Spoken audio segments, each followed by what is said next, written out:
Avez-vous déjà vécu un jour où vous avez découvert que toute votre vie était un mensonge? Que l'homme qui dormait à vos côtés pendant 34 ans attendait simplement le bon moment pour vous détruire complètement? Moi, Anne Fournier, je l'ai découvert à 59 ans, dans un lit d'hôpital, avec des tubes dans le bras et le cœur plus blessé que mes poumons infectés.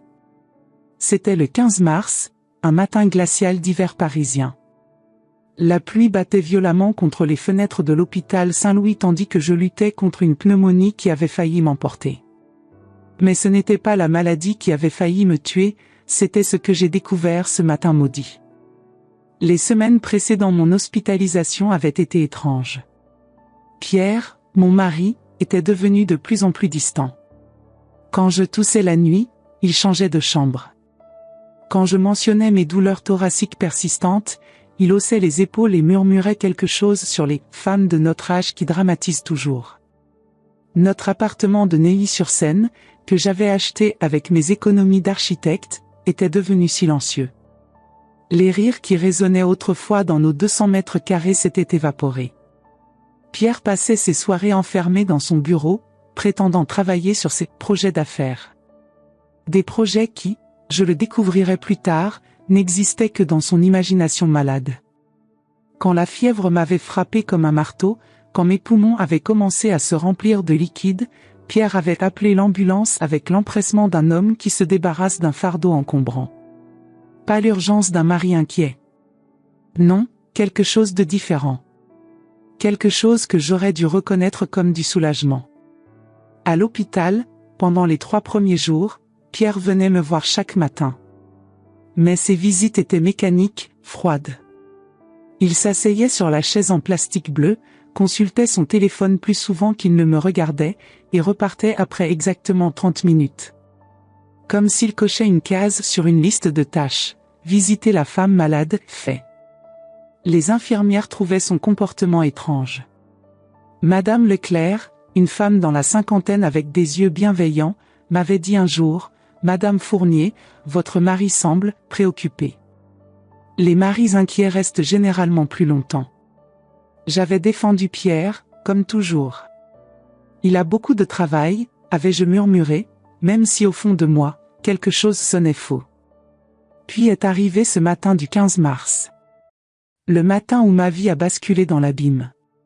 Pierre est entré dans la chambre avec une démarche différente. Plus assuré. Comme un homme qui a pris une décision importante et qui est venu l'exécuter. Il portait son costume noir préféré, celui que je lui avais offert pour notre dernier anniversaire de mariage, et une chemise blanche impeccable. On aurait dit qu'il allait à un rendez-vous d'affaires important. Sous son bras, une serviette en cuir noir que je ne reconnaissais pas. « Bonjour Anne », dit-il sans chaleur, posant la serviette sur la table roulante près de mon lit. Même sa façon de prononcer mon nom avait changé. Plus de tendresse, plus de familiarité. Juste mon prénom, prononcé comme celui d'une connaissance lointaine. « Pierre », répondis-je, essayant de sourire malgré la douleur qui persistait dans ma poitrine, « tu sembles différent aujourd'hui. » Il ne répondit pas immédiatement.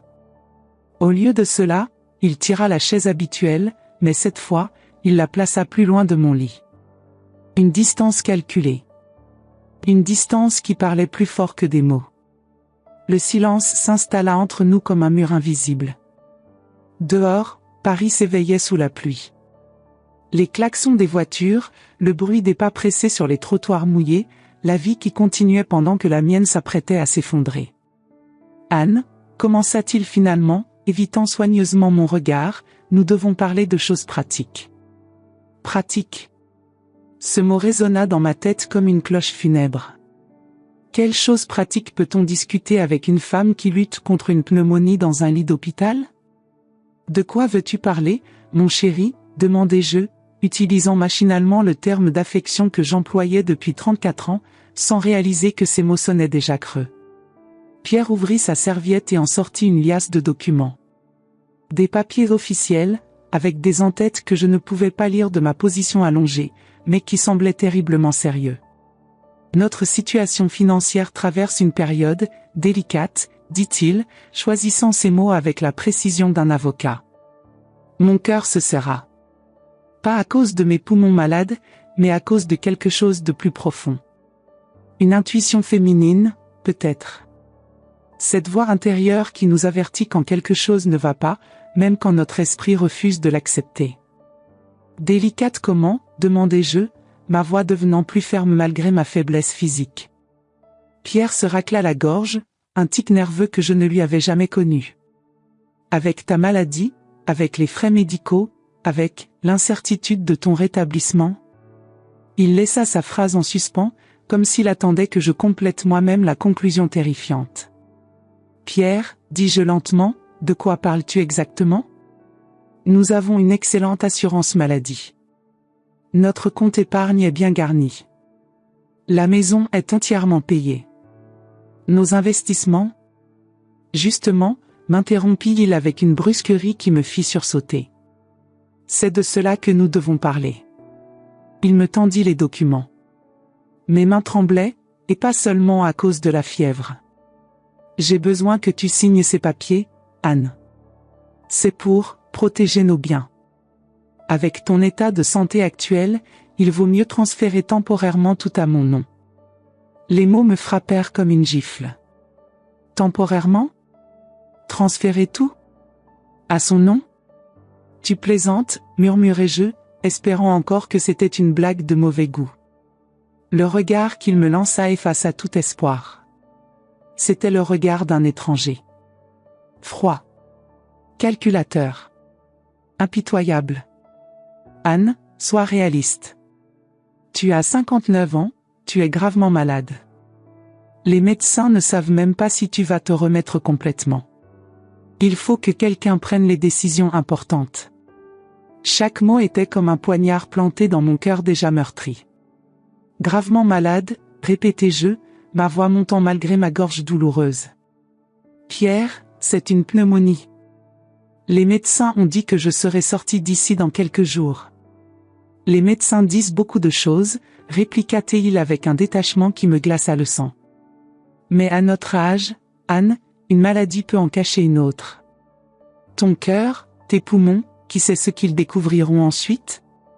Il parlait de ma mort comme d'une éventualité souhaitable. Comme si ma disparition résoudrait tous ces problèmes. C'est à ce moment-là que j'ai compris. Avec une clarté aveuglante qui traversa le brouillard de mes médicaments, j'ai compris que l'homme assis devant moi n'était plus mon mari. Peut-être ne l'avait-il jamais été. Pierre, dis-je d'une voix que je ne reconnaissais pas moi-même, regarde-moi dans les yeux et dis-moi que tu m'aimes encore. Il y eut un silence. Un silence si long et si lourd qu'il aurait pu écraser un immeuble. Quand il leva finalement les yeux vers moi, j'y lus la vérité. Une vérité si cruelle qu'elle me coupa le souffle plus efficacement que n'importe quelle maladie. Anne, dit-il avec une fausse compassion qui sonnait comme une parodie grotesque de tendresse, l'amour change avec le temps. Nous avons changé. Tu as changé. J'ai changé? Les larmes commencèrent à brûler mes yeux. Comment ai-je changé, Pierre? Tu es devenue vieille, Anne. Fatiguée. Malade. Ce n'est pas ta faute, c'est la vie. Mais je ne peux pas prétendre que rien n'a changé. Ces mots resteront gravés dans ma mémoire jusqu'à ma mort. L'homme qui m'avait promis de m'aimer dans la maladie et la santé venait de me dire que ma valeur diminuait avec mon âge et ma maladie. Et toi, Pierre, demandai-je, trouvant une force que je ne savais pas posséder. Tu as 61 ans. Tu as des rides, des cheveux gris, ton ventre s'est arrondi. Selon ta logique, tu as changé aussi. Il y eut un sourire qui me donna envie de vomir. C'est différent pour les hommes, Anne. Tu le sais bien. Différent pour les hommes. Comme si l'âge était un privilège masculin et une malédiction féminine. Je ne signerai rien, déclarai-je avec une fermeté qui me surprit moi-même. Le masque de fausse bienveillance tomba complètement de son visage. Anne, ne rend pas les choses plus difficiles qu'elles ne le sont déjà. Difficiles pour qui, Pierre? Pour toi? Il se leva brusquement, faisant tomber les papiers sur le sol carrelé de la chambre d'hôpital. Tu ne comprends pas, Anne. Tu ne comprends jamais rien. Tu vis dans ton petit monde d'architecte retraité, avec tes petites habitudes, tes petits projets. Tu ne vois pas que la vie continue. Que les gens évoluent. Que les besoins changent. Quels besoins, Pierre, criai-je, ignorant la douleur qui me transperçait la poitrine. De quels besoins parles-tu? Et c'est là qu'il a prononcé les mots qui ont changé ma vie à jamais. Anne, il faut que tu saches, il y a quelqu'un d'autre. Le monde s'arrêta de tourner. Mon cœur s'arrêta de battre. Même les machines autour de moi semblèrent se taire. Quelqu'un d'autre, répétai-je dans un souffle. Une femme qui me comprend. Qui m'apprécie pour ce que je suis. Qui ne me juge pas. Qui ne vieillit pas avec amertume. Chaque mot était une balle tirée à bout portant dans mon âme. Depuis quand? 2 ans, répondit-il avec une brutalité déconcertante. 2 ans pendant lesquels j'ai essayé de sauver notre mariage, Anne. Mais tu étais trop occupée par tes propres problèmes pour remarquer que j'ai tout fait. 2 ans. Pendant 2 ans, j'avais vécu avec un menteur. Pendant 2 ans, j'avais partagé mon lit avec un traître. Pendant 2 ans, j'avais aimé un fantôme. Et maintenant, demandai-je, ma voix réduite à un murmure. Maintenant, je veux ma liberté. Et elle mérite mieux qu'une liaison clandestine. Il ramassa les papiers éparpillés et les remit dans sa serviette. Les documents que je t'ai apportés ne concernent pas seulement la protection de nos biens, Anne. Ce sont aussi les papiers de divorce. Le coup de grâce. L'exécution finale de 34 ans de mariage. Tu veux divorcer, maintenant? Pendant que je suis malade? Il n'y aura jamais de bon moment, Anne. Autant en finir proprement. Proprement. Comme s'il y avait quelque chose de propre dans ce qu'il était en train de faire. Pierre se dirigea vers la porte, s'arrêta et se retourna une dernière fois. Anne, je ne suis pas un monstre. Tu auras ta part. Pas la moitié, évidemment, parce que j'ai des projets d'avenir qui nécessitent des ressources. Mais tu auras de quoi vivre décemment. De quoi vivre décemment. Comme si j'étais une employée qu'on licencie avec une indemnité de départ. Et si je refuse de signer? Son sourire fut la chose la plus cruelle que j'ai jamais vue. Anne, regarde-toi. Tu es seule, malade, vieillie. Tu n'as ni la force ni les moyens de me combattre. Signe, et nous pourrons tous les deux tourner la page dignement. La porte se referma derrière lui avec un bruit sec qui résonna comme le couvercle d'un cercueil. Je restai là, seul dans cette chambre d'hôpital, écoutant les battements de mon cœur brisé amplifiés par les machines qui m'entouraient. Dehors, la pluie continuait de tomber sur Paris, comme si le ciel pleurait pour moi. Mais au milieu de cette douleur insurmontable, quelque chose d'inattendu commença à germer. Une petite graine de colère. Une colère pure, brillante, incandescente. Pierre pensait que j'étais fini. Il pensait que 59 ans signifiaient défaite. Il pensait qu'une femme malade était une femme battue. Il allait apprendre à ses dépens qu'Anne Fournier n'était pas encore prête à rendre les armes. Et vous ne pouvez pas imaginer ce que j'ai découvert quand Marie, mon avocate, est arrivée avec une mallette pleine de documents. Ce que nous avons trouvé était si choquant que cela a complètement changé le cours de ma vie. Pierre n'était pas seulement un mari lâche, il était quelque chose de bien pire. Et j'étais sur le point de découvrir des secrets qu'il gardait depuis des années. Des secrets qui pourraient le détruire complètement. Mais cela, vous ne le découvrirez que si vous restez avec moi jusqu'à la fin de cette histoire. Parce que ce qui s'est passé ensuite a dépassé mes rêves les plus fous de vengeance. Marie Dubois est arrivée à l'hôpital 2 heures après mon appel téléphonique. Elle a franchi la porte de ma chambre comme un ouragan de détermination, portant une serviette en cuir marron et un ordinateur portable. Ses cheveux grisonnants étaient tirés en un chignon impeccable, et ses yeux bleus brillaient de cette intelligence aiguisée de quelqu'une qui avait passé 30 ans à défendre des femmes dans des situations difficiles. Marie n'était pas seulement mon avocate. C'était une amie de longue date, une femme que j'avais rencontrée il y a 15 ans lors d'un projet architectural pour son cabinet. Nous avions développé une relation professionnelle qui s'était transformée en amitié sincère. Elle connaissait Pierre, elle connaissait notre mariage, elle connaissait mes vulnérabilités. Anne, dit-elle en posant sa serviette sur la table et en tirant une chaise près de mon lit, raconte-moi tout. Chaque détail, chaque mot, chaque geste. Sa voix portait cette autorité bienveillante qui m'avait toujours rassurée.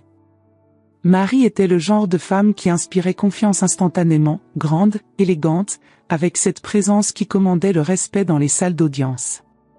Je lui ai relaté chaque détail de la conversation avec Pierre, chaque parole cruelle, chaque moment d'humiliation. Ma voix tremblait parfois, mais Marie m'encourageait à continuer d'un simple hochement de tête. Elle prenait des notes dans un carnet noir, ses sourcils se fronçant de plus en plus à mesure que mon récit progressait. « Cette ordure » murmura-t-elle quand j'eus terminé. Puis, se reprenant rapidement, « Pardonne-moi, Anne, mais ce que tu me décris dépasse l'infidélité ordinaire. C'est de la manipulation psychologique doublée d'une tentative d'escroquerie. » Escroquerie, répétai-je, surprise par la violence du terme. Anne, essayer de faire signer des documents de transfert de biens à une personne malade, sous prétexte de « protection », c'est de l'abus de faiblesse. C'est un délit pénal en France. Marie ouvrit son ordinateur portable et commença à taper rapidement. Maintenant, j'ai besoin que tu réfléchisses bien. As-tu remarqué des comportements étranges chez Pierre ces derniers mois? Des changements dans ses habitudes, ses sorties, sa façon de gérer l'argent? C'est alors que les pièces du puzzle ont commencé à s'assembler dans ma tête encore embrumée par les médicaments. Les voyages d'affaires, commençai-je lentement. Il y en avait de plus en plus ces derniers mois.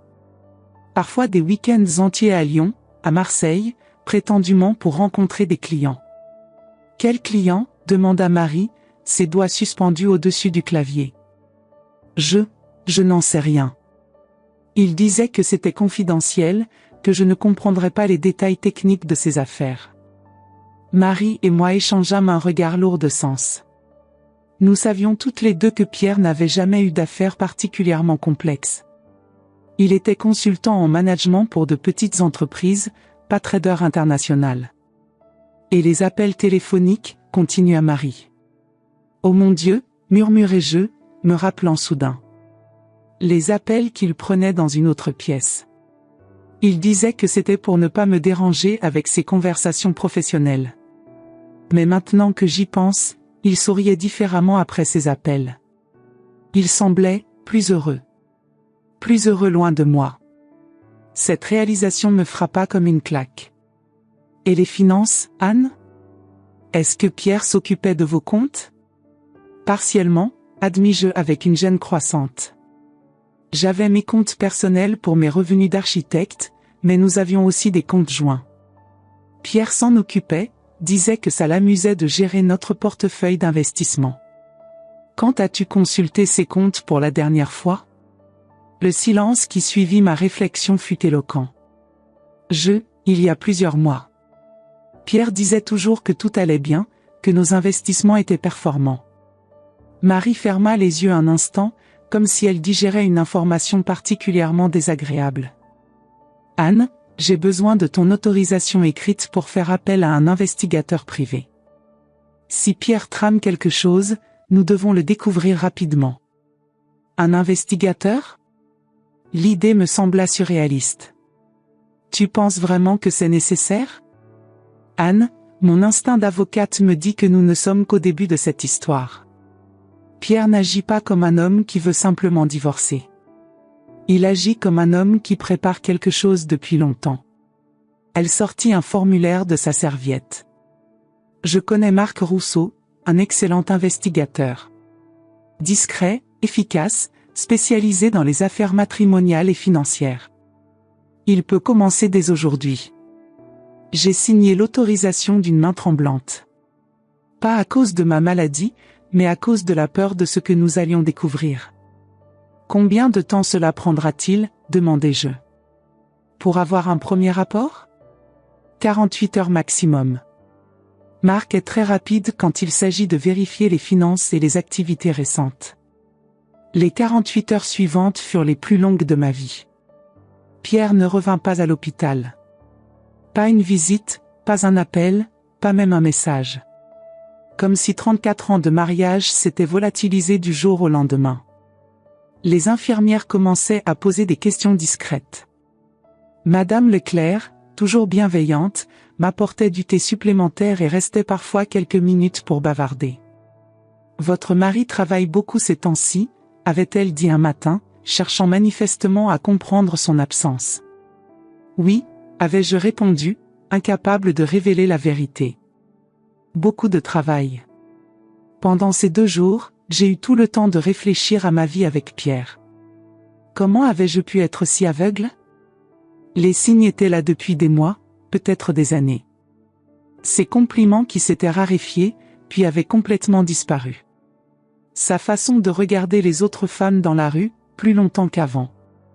Ses critiques subtiles sur mon apparence, mes cheveux, mes vêtements. Des remarques qu'il faisait passer pour de l'humour conjugal, mais qui, maintenant, prenaient une tonalité cruelle. « Tu devrais peut-être essayer cette nouvelle crème anti-âge, Anne. Ils disent qu'elle fait des miracles. Cette robe te vieillissait un peu, tu ne trouves pas ? Les femmes de ton âge portent rarement les cheveux si longs, Anne. » Chaque commentaire avait été une petite mort de ma confiance en moi, si progressivement administrée que je ne m'en étais pas rendu compte. Le vendredi après-midi, Marie est revenue. Son expression était un mélange de colère froide et de satisfaction professionnelle. Le genre d'expression qu'elle avait quand elle tenait un adversaire par la gorge dans une négociation. « Anne, dit-elle en s'asseyant lourdement dans la chaise, assure-toi d'être bien installée. Ce que je vais te dire va te mettre en colère, mais va aussi te donner un pouvoir énorme. » Mon cœur s'accéléra. « Qu'avez-vous découvert ? » Marie ouvrit sa serviette et étala des documents sur la table auxiliaire de mon lit d'hôpital. Des relevés bancaires, des photographies, des rapports d'investigation. Pierre ne se contente pas d'essayer de voler ton argent, Anne. Il l'a déjà volé. Et depuis bien plus longtemps que nous le pensions. Le monde a vacillé autour de moi. Comment est-ce possible ? Il a falsifié ta signature sur plusieurs documents au cours des 8 derniers mois. Transfert de fonds, vente d'actions, même une hypothèque sur votre maison de Neuilly-sur-Seine. Marie me montra les relevés bancaires. Des chiffres qui dansaient devant mes yeux embués de larmes et de rage. 800 000 € transférés de tes comptes personnels vers des comptes au nom de Pierre. 300 000 € d'actions vendues sans ton autorisation. Et regarde ça. Elle me tendit une série de photographies imprimées en couleur. Pierre sortant d'un immeuble élégant dans le 7e arrondissement. Pierre tenant la main d'une femme jeune, blonde, élégamment vêtue d'un manteau que je reconnaissais, c'était moi qui avais acheté ce manteau, mais je ne l'avais jamais porté. Pierre embrassant cette femme devant la vitrine d'une bijouterie prestigieuse de la rue de Rivoli. Qui est-elle ? Demandai-je, bien que je connaisse déjà la réponse. Isabelle Moreau, 31 ans, vendeuse dans une galerie d'art du Marais. Officiellement célibataire, mais elle vit dans un appartement du 7e arrondissement d'une valeur de 850 000 €. Appartement acheté il y a 18 mois par Pierre, avec Théoène Argent. Chaque révélation était comme un coup de marteau sur mon crâne déjà douloureux. Il y a plus, Anne, continua Marie impitoyablement. La voiture qu'elle conduit, une BMW X5 flambant neuve, a été achetée avec tes économies. Les bijoux qu'elle porte sur ses photos, payés avec tes revenus d'architecte. Même ses vêtements de créateur. Depuis combien de temps, murmurai-je. La relation a commencé il y a 2 ans et demi, selon nos investigations. Mais les transferts d'argent importants ont commencé il y a 8 mois. 2 ans et demi. Pendant 2 ans et demi, j'avais vécu avec un homme qui me trompait, qui me volait, qui construisait une vie parallèle avec une femme plus jeune que notre fille si nous en avions eu une. Mais ce n'est pas tout, Anne, dit Marie, sa voix devenant encore plus grave. L'entreprise de Pierre est en faillite depuis 6 mois. Il a utilisé ton argent pour essayer de la sauver, en cachette. Quand cela n'a pas marché, il a accéléré les transferts vers ses comptes personnels. Elle me montra d'autres documents. Et maintenant, il prépare sa fuite. Marc a trouvé des réservations d'avion pour Genève, au nom de Pierre Fournier et Isabelle Moreau. Date de départ, lundi prochain. Lundi prochain. Dans 3 jours. Il allait disparaître avec ma vie entière, me laissant ruiné, malade, brisé.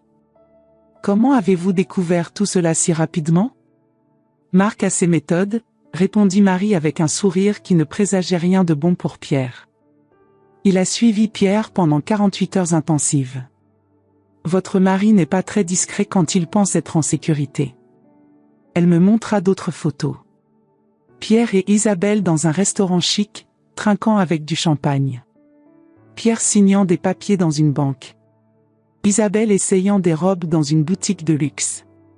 Ils célèbrent déjà leur nouvelle vie, Anne. Avec ton argent. Un silence pesant s'installa dans la chambre. Dehors, Paris continuait sa vie frénétique, inconsciente du drame qui se jouait dans cette petite chambre d'hôpital. Mais quelque chose d'étrange se passait en moi. Au lieu du désespoir que j'aurais dû ressentir, une sensation différente montait dans ma poitrine. Quelque chose de chaud, de puissant, d'inébranlable. De la rage. Une rage pure, cristalline, dévastatrice. Marie, dis-je d'une voix que je ne reconnaissais pas, dis-moi que nous pouvons les arrêter. Le sourire qui éclaira le visage de Marie aurait pu alimenter en électricité tout l'hôpital Saint-Louis. Anne, ma chère amie, non seulement nous pouvons les arrêter, mais nous allons les détruire. Légalement, méthodiquement, et de façon spectaculaire. Elle sortit une nouvelle liasse de documents de sa serviette. J'ai déjà obtenu une ordonnance de gel de tous les comptes où Pierre a transféré ton argent. Falsification de signature constitue un délit pénal. J'ai déposé une plainte pour escroquerie, faux et usage de faux, et abus de confiance. Marie étala d'autres papiers. J'ai également fait protéger tous tes biens restants et j'ai obtenu une saisie conservatoire sur l'appartement d'Isabelle et sur tous les biens achetés avec ton argent. Et pour lundi? Leur billet d'avion? Oh, Anne, dit Marie avec une satisfaction évidente, ils ne prendront pas cet avion. Mais ils ne le savent pas encore. Que veux-tu dire? Tu vas avoir ta sortie de l'hôpital lundi matin. Pierre ne le sait pas, il pense que tu es encore hospitalisé pour une semaine. Tu vas rentrer chez toi avant qu'il parte pour l'aéroport. Les yeux de Marie brillaient de malice. Et nous allons organiser une petite surprise pour Pierre, et pour sa chère Isabelle. Une surprise qu'ils n'oublieront jamais. Nous avons passé le reste de l'après-midi à planifier chaque détail. Marc continuerait à surveiller Pierre pendant le week-end. Nous connaîtrions ses moindres mouvements, ses préparatifs de départ, ses dernières tentatives de liquidation de mes biens. Une dernière chose, Anne, dit Marie avant de partir. Pierre a appelé l'hôpital ce matin pour s'enquérir de ton état. Quand la secrétaire lui a dit que tu étais encore alité, il a commenté, « Parfait, cela me laisse plus de temps. » Plus de temps pourquoi? Pour effacer les dernières traces de ses crimes? Pour vider ce qui restait de nos comptes? Pour savourer sa victoire sur la femme qu'il avait trompée pendant des années? Cette nuit-là, seul dans ma chambre d'hôpital, j'ai regardé les lumières de Paris scintiller à travers la fenêtre. Quelque part dans cette ville, Pierre dormait peut-être dans les bras de sa maîtresse, dans l'appartement qu'il avait acheté avec mon travail, mes sacrifices, ma confiance aveugle. Mais il avait commis une erreur fatale. Il avait sous-estimé Anne Fournier. Il avait cru que 59 ans signifiait résignation. Qu'une femme malade serait une victime facile. Qu'il pourrait me détruire sans conséquence. Il était sur le point d'apprendre à quel point il se trompait. Lundi matin allait être le début de la fin pour Pierre Fournier. Et le début d'une nouvelle vie pour moi. Il était 10h30 du matin quand nous nous sommes garés devant ma maison de Neuilly-sur-Seine. Notre maison. La maison que j'avais achetée avec ma sueur et mon travail. L'investigateur de Marie, Marc, était déjà positionné de l'autre côté de la rue, avec ses caméras et son équipement d'enregistrement discret. Ma maison semblait différente ce matin-là. peut-être parce que je savais que chaque meuble, chaque œuvre d'art, chaque détail avait été conquis par une femme qui savait maintenant avoir été trahie pendant des années. Ou peut-être parce que Pierre avait déjà retiré plusieurs objets, des choses qu'il considérait comme siennes, par droit. Le jardin que j'avais soigneusement aménagé au fil des ans paraissait négligé.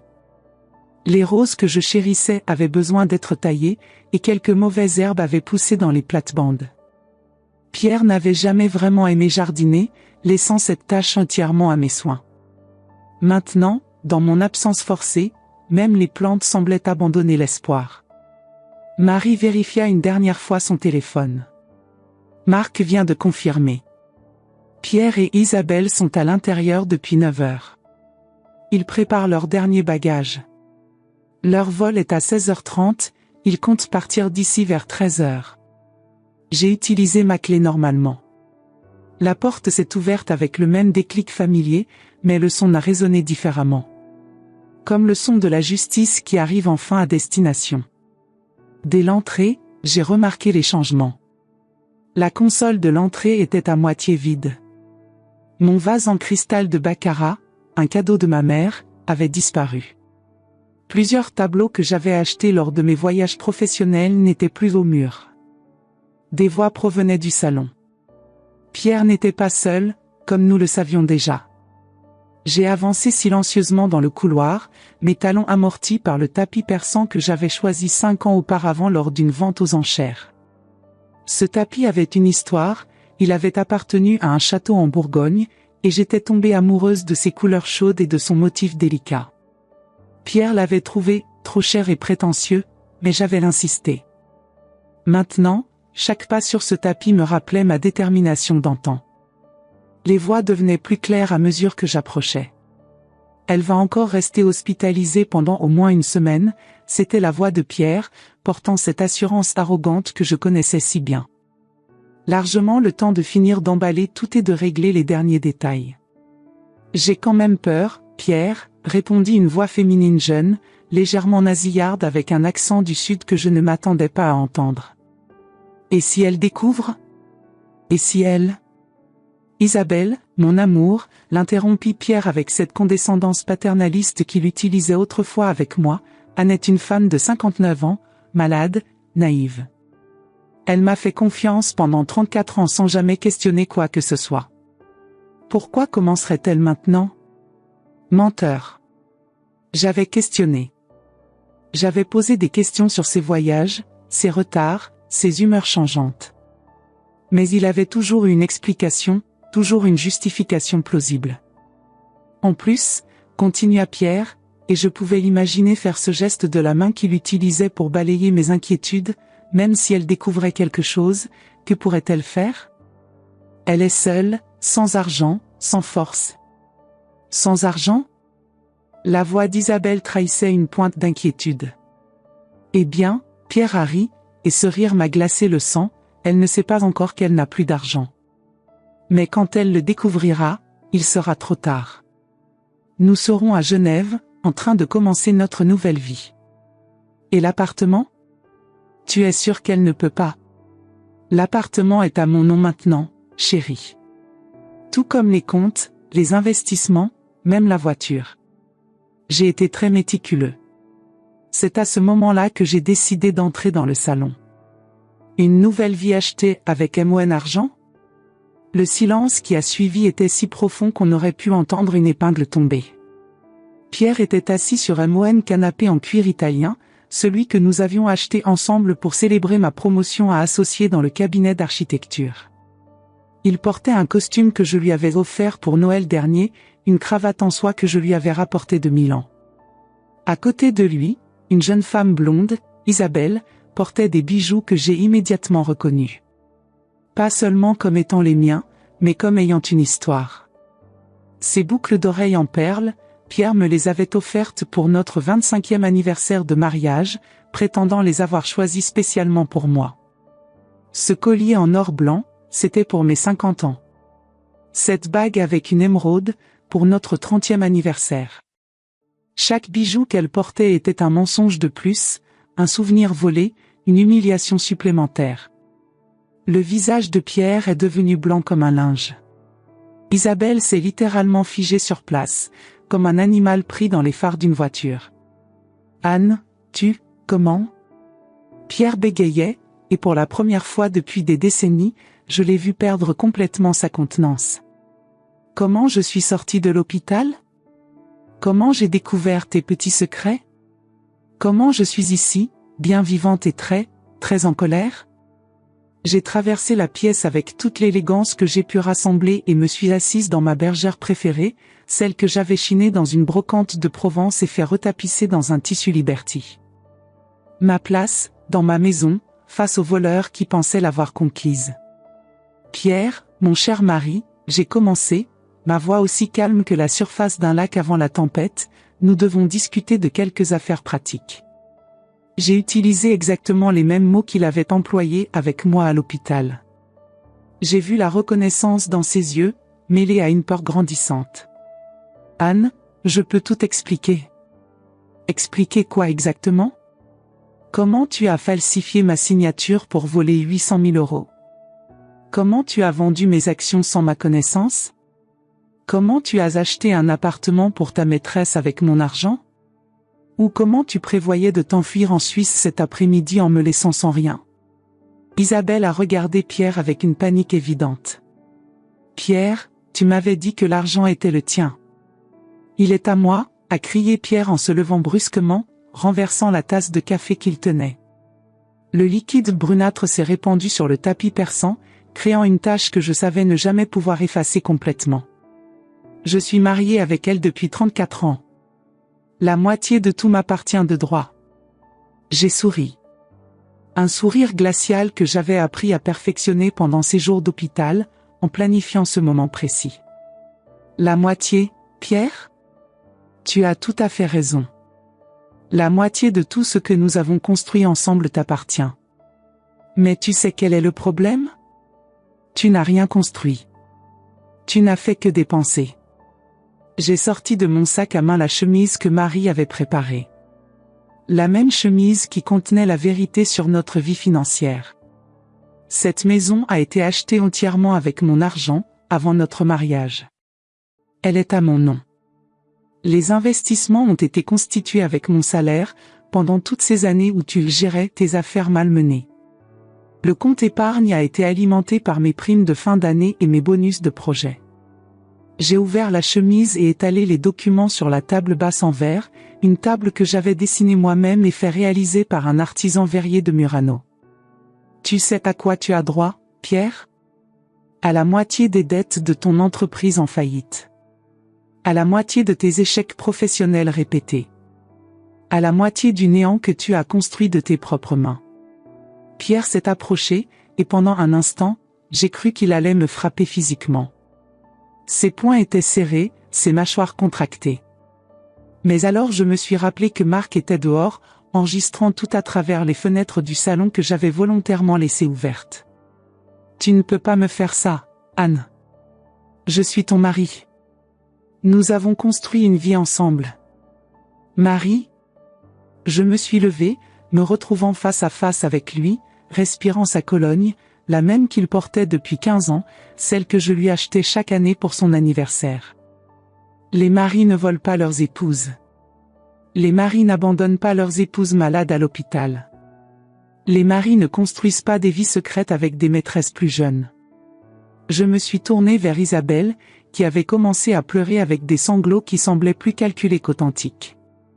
Et toi, ma chère petite, j'ai dit avec une douceur venimeuse, tu peux retirer ces bijoux immédiatement. Ils sont à moi. L'appartement où tu vis? Également à moi, acheté avec mon argent volé.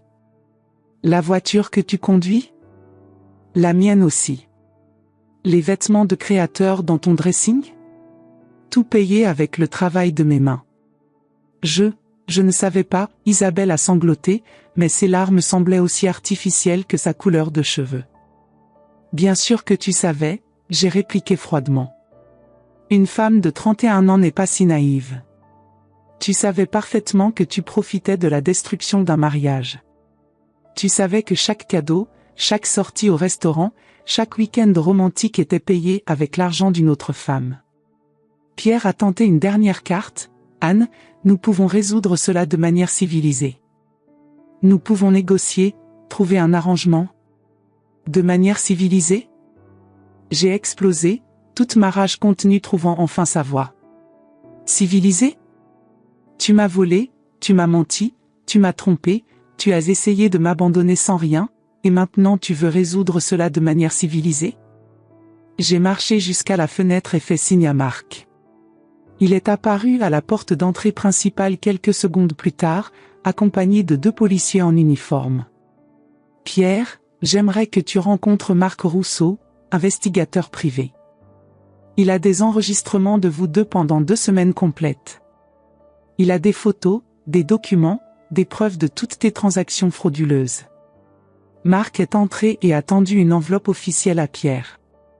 Monsieur Fournier, ceci est un mandat d'arrêt pour escroquerie, faux et usage de faux, et abus de confiance.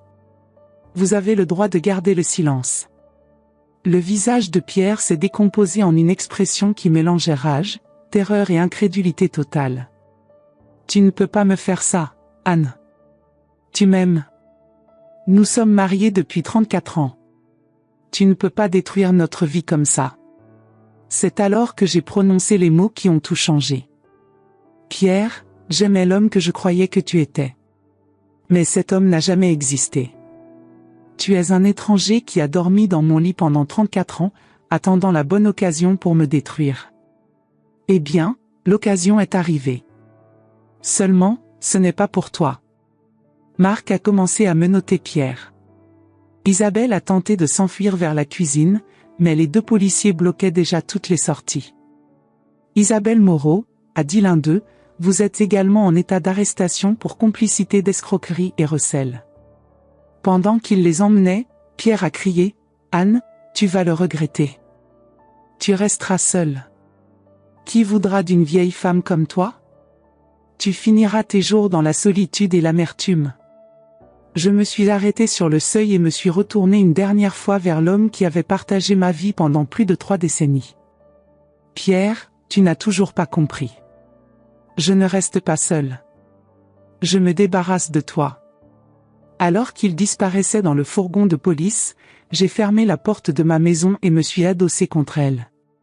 Le silence qui régnait maintenant dans mes murs était différent du silence oppressant des derniers mois.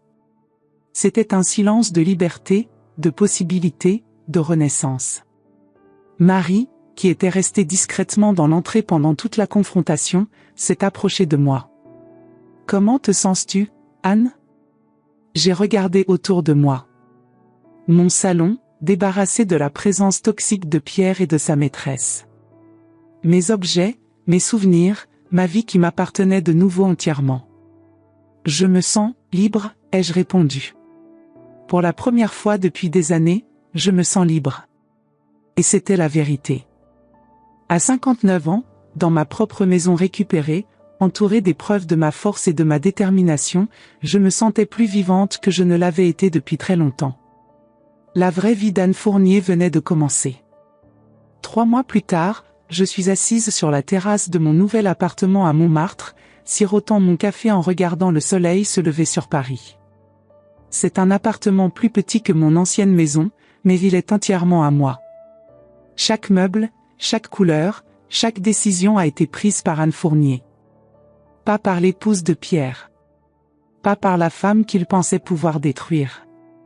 Par moi. L'appartement se trouve dans une ancienne maison de maître du 19e siècle, au 5e étage sans ascenseur. Les agents immobiliers pensaient que les escaliers seraient un obstacle pour une femme de mon âge. Ils se trompaient. Chaque marche que je monte me rappelle ma force, ma détermination, ma capacité à surmonter les obstacles. Depuis ma terrasse, je peux voir le Sacré-Cœur qui domine la colline, et au loin, la tour Eiffel qui scintille dans la lumière matinale. Cette vue m'appartient maintenant. Pas à nous. À moi. Et chaque matin, quand j'ouvre mes volets et que Paris s'étend devant moi, je me rappelle que j'ai choisi cette vie. Cette liberté. Le procès judiciaire a duré exactement 8 semaines. Pierre et Isabelle ont été condamnés avec une sévérité que même Marie n'avait pas anticipée. Le juge, une femme dans la soixantaine nommée Madame Durand, avait été particulièrement sévère dans ses remarques.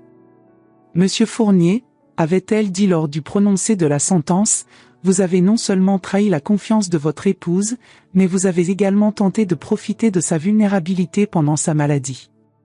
C'est un comportement qui révèle une absence totale de conscience morale. Pierre avait écopé de 3 ans de prison ferme pour escroquerie et faux. Isabelle, 6 mois avec sursis pour complicité, plus l'obligation de rembourser sa part des biens acquis illégalement. L'appartement du 7e arrondissement avait été saisi et vendu, tout comme la BMW et les bijoux. J'ai récupéré la quasi-totalité de mon argent, excepté environ 150 000 € qu'ils avaient déjà dépensés, mais même cette somme a été compensée par les dommages-intérêts que le tribunal m'a accordés. Pierre devra me verser 50 000 € supplémentaires pour préjudice moral. Mais la plus grande surprise ?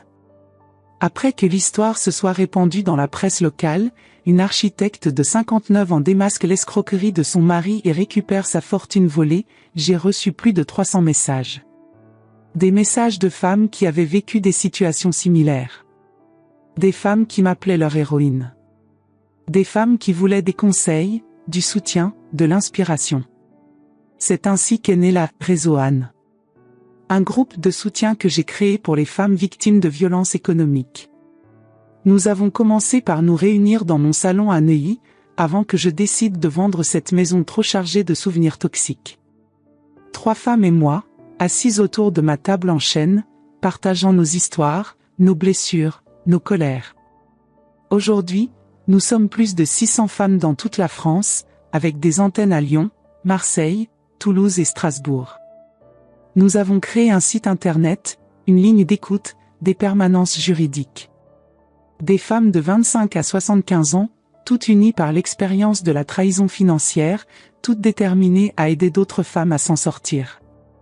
Marie Dubois est devenue ma associée officielle. Nous avons monté un cabinet d'avocates spécialisé dans la défense des femmes victimes d'abus financiers. Notre bureau se trouve dans le Marais, dans un immeuble historique avec des poutres apparentes et de grandes fenêtres qui laissent entrer la lumière. Sur la plaque dorée à l'entrée, on peut lire « Cabinet Fournier Dubois, droits des femmes et protection patrimoniale ». En 4 mois seulement, nous avons déjà aidé 73 femmes à récupérer plus de 3,2 millions d'euros volés par des maris, compagnons, et même parfois des fils indélicats. Chaque dossier gagné, chaque femme qui retrouve sa dignité financière, chaque sourire de soulagement dans notre bureau me rappelle pourquoi cette nouvelle vie a un sens. Il y a Sylvie, 45 ans, dont le mari avait vidé leur compte pour financer sa start-up fantôme. Nous avons récupéré 400 000 € et obtenu sa condamnation pour abus de confiance. Il y a Martine, 67 ans, dont le fils unique avait détourné son héritage maternel pour acheter un restaurant qui a fait faillite 6 mois plus tard. Nous lui avons rendu sa maison de famille en Dordogne. Il y a Céline, 38 ans, dont le compagnon utilisait ses cartes de crédit pour entretenir 2 autres femmes dans des villes différentes. Elle a non seulement récupéré son argent, mais a aussi découvert une force qu'elle ne soupçonnait pas. Chaque histoire est différente, mais le schéma est toujours le même. Des hommes qui exploitent la confiance, l'amour, la générosité des femmes pour s'enrichir à leurs dépens. Et des femmes qui découvrent, souvent trop tard, qu'elles ont été dupées. Mais la transformation la plus profonde a été personnelle. À 59 ans, j'ai découvert qui Anne Fournier était vraiment. Pas l'épouse. Pas la victime. Pas la femme qui accepte d'être piétinée. J'ai découvert que j'étais une femme forte, intelligente, capable de recommencer quand tout le monde pensait qu'il était trop tard. Mon quotidien a complètement changé. Je me lève chaque matin à 6h30, non pas par obligation, mais par envie. Je prépare mon café dans ma petite cuisine parisienne, une cuisine que j'ai entièrement redessinée avec des carreaux de métro blanc et des touches de bleu cobalt. Je lis les journaux sur ma terrasse, en regardant Montmartre s'éveiller lentement. Mes journées au cabinet sont intenses mais gratifiantes. Marie et moi travaillons souvent jusqu'à 19h, analysant des dossiers, préparant des plaidoiries, rencontrant des clientes. Nous avons embauché 2 assistantes juridiques, Léa, 28 ans, brillante diplômée de Sciences Po, et Fatima, 35 ans, qui a elle-même été victime de violences économiques avant de reprendre des études de droit. Nos bureaux sont devenus un refuge pour des femmes brisées qui repartent transformées. Nous avons installé une bibliothèque avec des livres sur le droit, l'économie, mais aussi la psychologie et le développement personnel. Un coin salon avec des fauteuils confortables où les femmes peuvent pleurer, se confier, reprendre des forces. Le week-end dernier, j'ai reçu une lettre de Pierre depuis la prison de Fresnes. Une lettre pathétique, écrite sur du papier réglementaire, avec une écriture tremblante que je ne reconnaissais pas. Il me demandait pardon, disait qu'il m'aimait encore, implorait une seconde chance, prétendait qu'Isabelle l'avait manipulé. J'ai lu cette lettre une fois, intégralement. Puis je l'ai jetée dans la cheminée de mon salon et j'ai regardé les mots se consumer lentement. Pas par vengeance. Pas par colère. Simplement parce que je n'avais plus de place dans ma vie pour des hommes qui ne savent pas reconnaître la valeur d'une femme. La semaine dernière, quelque chose d'inattendu s'est produit. J'étais au café Le Consulat à Montmartre, mon nouveau lieu de prédilection pour déjeuner quand j'ai du temps libre. C'est un petit café authentique avec des tables en marbre et des serveurs qui vous appellent « ma belle » sans condescendance. J'étais en train de lire « L'élégance du hérisson » de Muriel Barbry, un livre que j'avais acheté sur un coup de tête et qui m'avait complètement captivé. Un homme s'est approché de ma table, tenant le même livre à la main. « Excusez-moi » a-t-il dit avec un sourire timide, « je ne voulais pas vous déranger, mais je vois que vous lisez Barbry. J'aimerais connaître votre avis sur ce passage où Paloma découvre la beauté dans l'ordinaire. » Henri Moreau, sans aucun lien de parenté avec l'ex-maîtresse de Pierre, heureusement. 62 ans, professeur de littérature française à la retraite, veuf depuis 3 ans. Des cheveux poivre et cils soigneusement coiffés, des yeux verts intelligents derrière des lunettes discrètes, une façon de parler qui révélait une culture profonde sans prétention. Nous avons parlé pendant 2 heures. De littérature, bien sûr, mais aussi de voyage, de rêve, de cette seconde partie de vie qui s'ouvre quand on pense que tout est fini. Henri avait perdu sa femme d'un cancer, après 35 ans de mariage heureux. Il connaissait la douleur de la perte, mais aussi la beauté de l'amour véritable. Quand il s'est levé pour partir, il a dit « Anne, vous avez une lumière dans les yeux qui est rare à voir. Cela vous dirait-il de dîner avec moi demain soir ? Je connais un petit restaurant italien près de Notre-Dame qui sert les meilleures pâtes de Paris. » J'ai dit oui. Pas parce que j'avais besoin d'un homme, mais parce que j'ai choisi de partager ma nouvelle vie avec des personnes qui savent apprécier qui je suis vraiment. Notre premier dîner s'est transformé en une soirée de 4 heures. Henri était attentif sans être envahissant, drôle sans être vulgaire, intelligent sans être arrogant. Il m'a parlé de ses projets d'écriture, il travaillait sur un essai sur Proust, et de ses voyages. Il rêvait de retourner en Italie, de visiter Florence et Venise avec quelqu'un qui saurait apprécier l'art et l'architecture.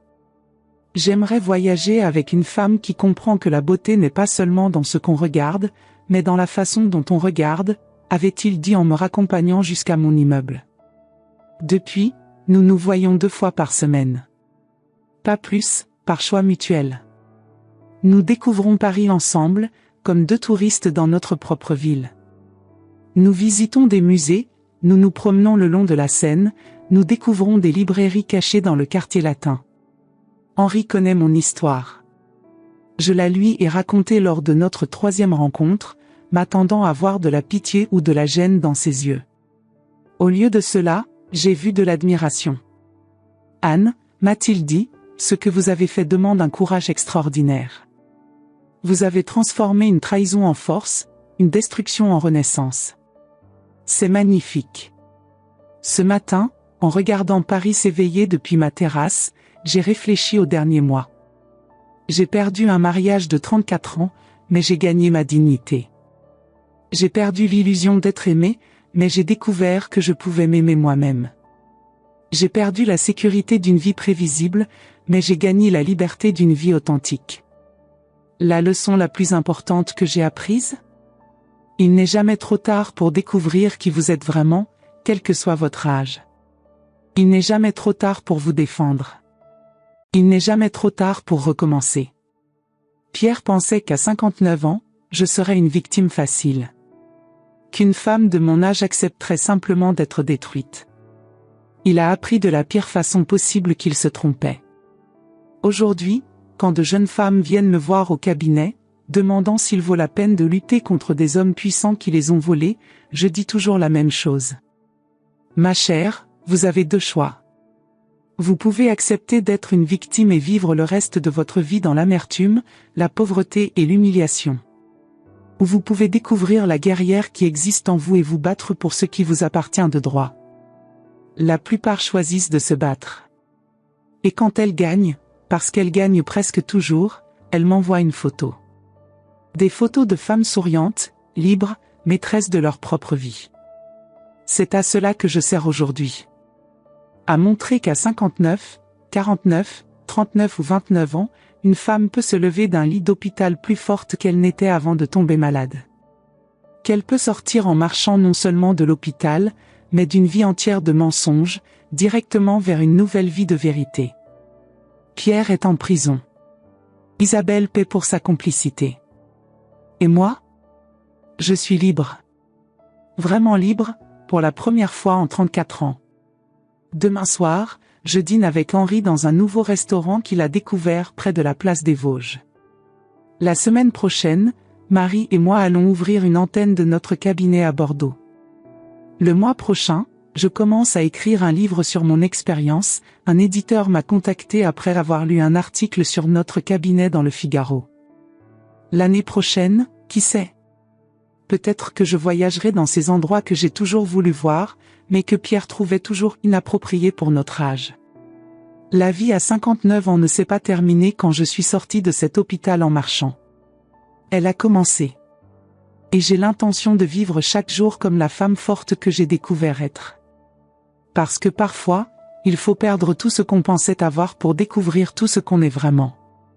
Anne Fournier a découvert à 59 ans que sa vraie vie ne faisait que commencer. Et vous? Quand allez-vous découvrir votre propre force?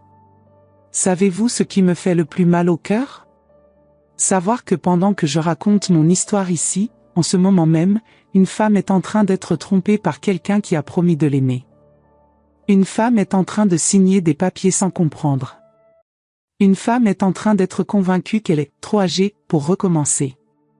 Si vous m'écoutez et que quelque chose dans mon histoire a résonné dans votre poitrine, si vous avez reconnu des signes, si vous avez senti cette angoisse dans l'estomac qui dit « Cela me rappelle quelqu'un », j'ai besoin que vous sachiez, vous n'êtes pas seul.